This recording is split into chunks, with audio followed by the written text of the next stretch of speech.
আসসালামু আলাইকুম। আমি কানিজ ফাতেমা। কানিজ সুমনি লাইফস্টাইল ব্লগে আপনাদের আরও একবার স্বাগত জানাচ্ছি।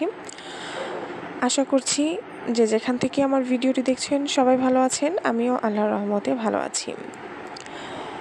আর আসলে প্রতিদিন ভিডিও দেওয়া হয় না, কারণ হচ্ছে যেহেতু নতুন নতুন কাজ শুরু করেছি, অনেক সময় চিন্তা করি যে আসলে করব কি করব না, এটা ভেবে 2-1 দিন আসলে গ্যাপ যায়। আমি কিন্তু কাজ করতে চাই না এমনটা না। আমি ভিডিও প্রায় প্রতিদিনই করে রাখি, কিন্তু এডিট করা হয় না।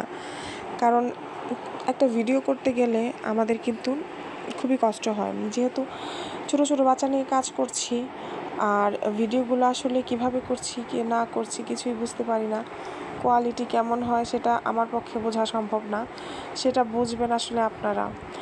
আর এই যে ভিডিওগুলো করছি, কতটা কষ্ট করে ভিডিও করতে হয়, এডিট করার থেকে ভিডিওটা শ্যুট করা আমার কাছে বেশি কষ্ট হয়।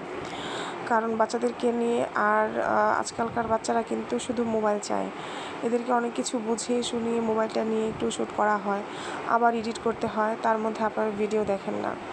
তো যাই হোক, কাজ যেহেতু শুরু করেছি, একেবারে হতাশ হয়ে ছেড়ে দিব না। চেষ্টা করব কাজ কন্টিনিউ করার জন্য, তবে প্রতিদিন হয়ে উঠছে না।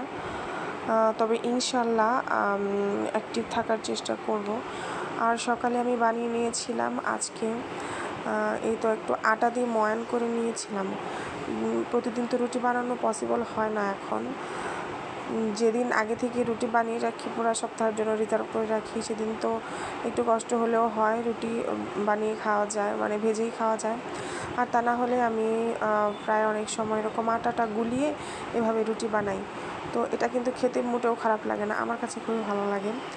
আটাটা আমি সফট করে গুলে এরপর হচ্ছে হালকা একটু তেল দিয়ে 4-5টা ছড়িয়ে দিয়ে এভাবেও খাই, আবার অনেক সময় ডিম দিয়ে খাই। আজকে ডিম দিয়ে করেছিলাম। ডিম দিয়ে খেতে ভালো লাগে, এটার সঙ্গে একটু সস দিয়ে নিলে আর সাথে একটু শসা থাকলে তো কথাই নাই, খেতে খুবই ভালো লাগে। আপনারা অবশ্যই ট্রাই করবেন। তো নাস্তা আসলে সকালবেলা এক একজন এক একভাবে খেয়ে থাকি।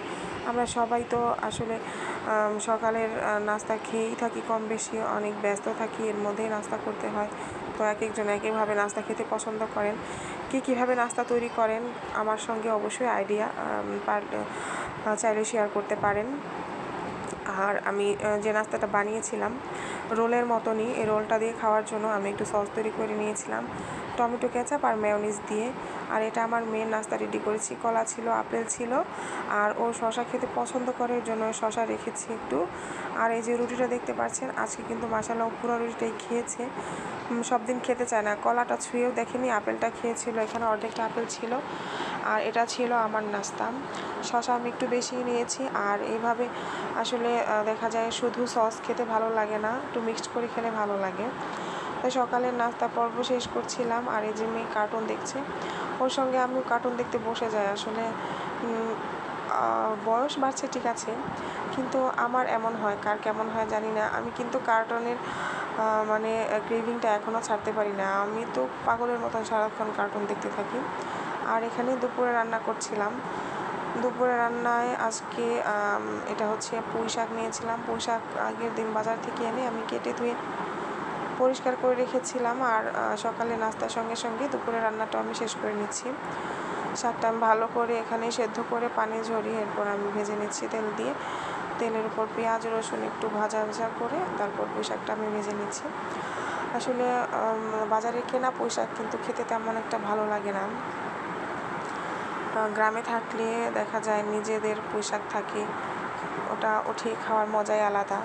আর আজকে সিম্পল খাবার ছিল, ডাল ছিল, আলু ভর্তা ছিল আর শাক ভাজি। আমি কাজটা আসলে শর্ট করার জন্য যেটা করেছিলাম, আলু ভালো করে ধুয়ে ছোটো ছোটো টুকরা করে ডালের সঙ্গে সিদ্ধ করে নিয়েছি। তা না হলে দেখা যাবে আমার ডালটা রান্না হতে সময় লাগবে, আলুটা সিদ্ধ হতে দেরি হবে। এর জন্য আমি কাজটা আসলে শর্ট করার জন্য, সময় বাঁচানোর জন্য আমি ডাল আর আলু একসাথে সিদ্ধ করে নিয়েছি। করে এরপর হচ্ছে আমি আলুটা আলাদা ভর্তা করে নিব। ডালটা এই যে আলু ভর্তা করার জন্য এখানে আমি পেঁয়াজ, কাঁচামরিচ, শুকনো মরিচ একটু তেলে ভেজে নিচ্ছি। আর হচ্ছে কাঁচা পেঁয়াজ দিয়ে ভর্তা তো অবশ্যই ভালো লাগে, তবে মাঝে মধ্যে কিন্তু এরকম একটু তেলের উপর মরিচ পেঁয়াজ ভেজে ভর্তা করলে এটার টেস্টও কিন্তু খারাপ আসে না, ভালোই লাগে এভাবে খেতেও। তবে শীতকালে আমার সাধারণত কাঁচা পেঁয়াজের ভর্তা বেশি ভালো লাগে। আর সাধারণত সবসময় একটু ভাজা পেঁয়াজের মধ্যে ভর্তা করাই ভালো লাগে আমার কাছে। আর এই যে আমি এদিক দিয়ে শাকটাও তেলে দিয়ে নিচ্ছি, সুন্দর করে একটু ভাজা ভাজা করে নিব।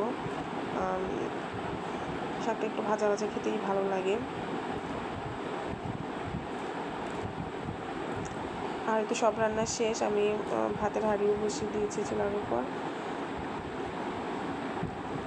আর এটা দেখতে পাচ্ছেন, এটা হচ্ছে নারকেল। এটা হচ্ছে আরেক দিনের শ্যুট ছিল। ওটা হচ্ছে বাড়ি থেকে নিয়ে আসা হয়েছিল নারকেলগুলো একদমই কচি ছিল, মানে ডাব থেকে জাস্ট একটু শক্ত হচ্ছে এতটুকু। নারকেলগুলো খেতে কিন্তু খুব ভালো লাগে। আর হচ্ছে আমি বিকেলবেলা একটু পিৎজা বানিয়েছিলাম, আর এই পিৎজাটা আপনাদের সঙ্গে একটু শেয়ার করলাম। এটা রেসিপি আমি আপনাদেরকে অবশ্যই শেয়ার করব। তো আজকে এই পর্যন্তই। ভালো থাকবেন সবাই। আসসালামু আলাইকুম।